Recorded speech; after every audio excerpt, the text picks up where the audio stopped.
And did you achieve Tom's guitar sound with that big distortion while still maintaining the clarity of the note?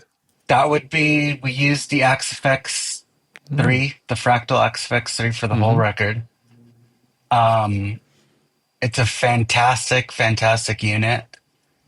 Um, but the secret between all of that is stuff that even I would do in real life with real amps, is that you blend in amps. And so Tom's always had, in the Blink days, there was a little bit, it was 3 amps. It was like a Marshall, a Mesa, and a twin reverb. Mm-hmm. And the twin reverb would just be completely clean. And that's probably something that you would hear the least. It's almost one of those things where it's in there enough so that you can hear the definition, but you don't know it's there. But if you mute it, you can tell there's a big difference. Mm-hmm. Um, I didn't necessarily go the route of the 3 amp type thing, but I kind of used the Marshall Mesa approach. Um, Being that the Marshall is kind of more of my notes and my tone and the clarity.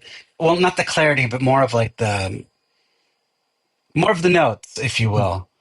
Whereas your more distorted amp, which I think on here was some sort of Soldano, I think, um, is what built everything around that mid range. So your lower, all the saturation that fills up space and provides energy, but you still want the clarity and the punch of the Marshall esque sound, which isn't like 100% clean, but it has a little bit more of, you can hear all the notes when you strum through. Mm-hmm.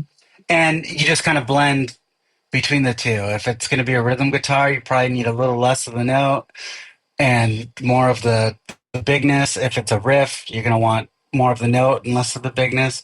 And then, using that concept between um, different amps, different cabinets, obviously all within the fractal, but you still have to really use that mindset Mm.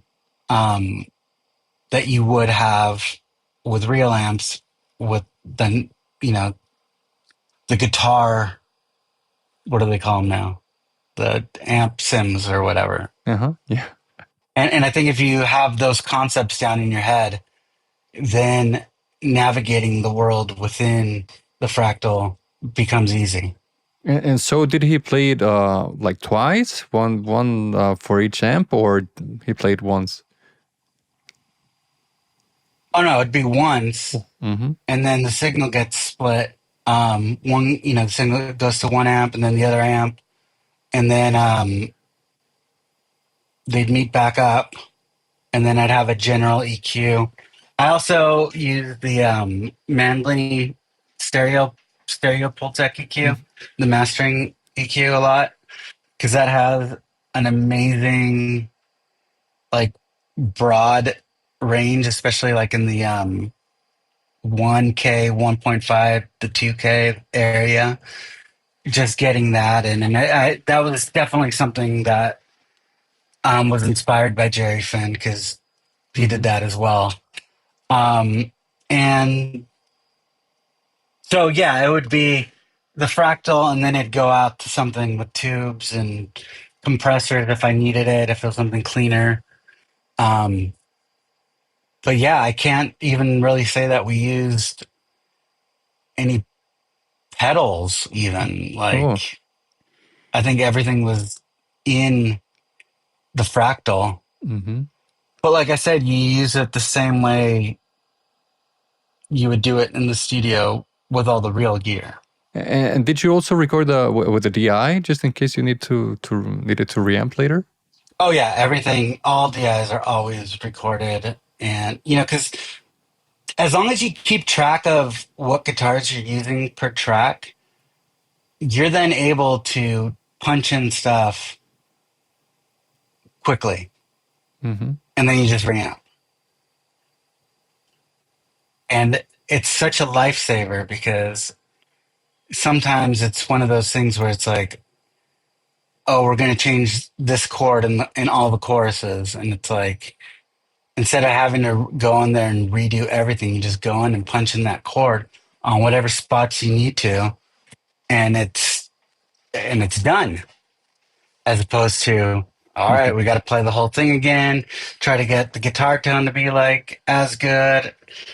Mics may have moved, like what cabs do we have up, all that stuff. So just having the DIs at all times. And then a lot of the thing, Travis a lot would slow certain parts of the song down or speed them up. Like the choruses would be like 2 BPM faster. Um, so I would then be able to avoid having to do the elastic audio, which I think a lot of times degrades Hmm. the quality. And because you have the DI, you can do things by hand a little bit more. And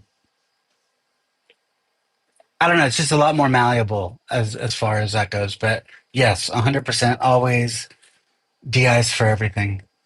Hmm. And when they recorded the guitars, had the bass already been recorded? Sometimes, yes, sometimes it might be a scratch bass, Uh-huh. but yeah, there would just be some sort of a bass. If it was something that started at Tom's, then I'd go ahead and lay some sort of a scratch bass down. And, then, obviously with Mark in mind of like, oh, what would Mark do? Hmm. Um, and then send it off and then let him do his own thing. And obviously get whatever tone he would get, whatever tone he thought was what suitable for the song. And that, but I mean, I feel like bass is one of those things where it's almost easier to get a bass tone when you have all of your guitars Hmm. as opposed to when you're just have drums because you kind of don't have context. And I find that when you don't have guitars, you tend to be a lot more careful with the mid range and the top end of a bass. And the second you have guitars in there, then you can't hear anything because you weren't as aggressive as you needed to be Hmm. with the EQ and whatnot, or with just the tone in general. So I mean, that's even one of those things where it is important to have the context of all the other instruments when you're dealing with the bass. I think when I'm talking to you about in the beginning of the mix, when we're talking about um, the vocal, bass, and drums, and making sure those are kind of locked down, more so in the low end of the bass as opposed to the top end. I like the top end of the bass. I'll start kind of dialing in more once I have guitars and vocals in, so I can figure out where I want it to sit. And what are some details in that record that most listeners might miss, but you're really proud of? I think the fact that it was done in two, three different studios and it doesn't sound that way. I think that's something that sometimes is hard to really get going and understanding. But I mean, that was the thing. Like, I would want the drums to be as finished as humanly possible.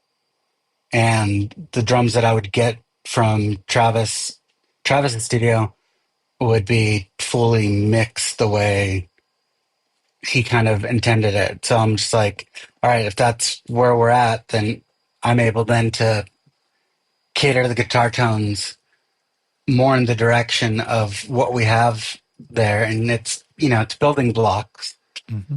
in terms of sonics. But I think that's a really big thing, and just the fact that it would be cohesive. To watch the full video, click the link below and don't forget to subscribe.